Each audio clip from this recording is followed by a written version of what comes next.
Alamin ang latest weather update ngayon dito sa Sir Aris Official Weather News Today.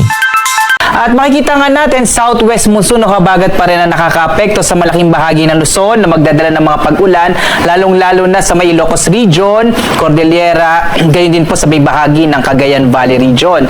Samantala naman patuloy yung pagmamonitor natin dito sa low pressure area na huli nating namataan mahigit 1,000 kilometro east-northeast extreme northern Luzon. Base nga sa pinakahuling datos natin, hindi natin inaalis yung posibilidad na ito ay maging bagyo habang ito'y kumikilos pakanluran. At sa ngayon nga, medyo malit naman yung chance na ito ay tumama sa kalupaan ng ating bansa, pero patuloy pa rin natin monitor ito nga low pressure area na nasa loob ng Philippine Area of Responsibility.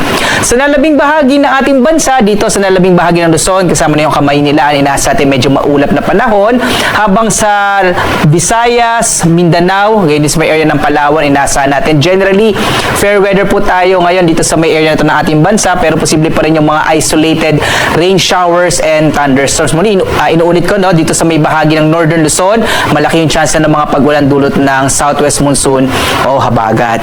Samantala, makikita nyo, meron pa tayo isang low pressure area na nasa labas ng Philippine Area of Responsibility.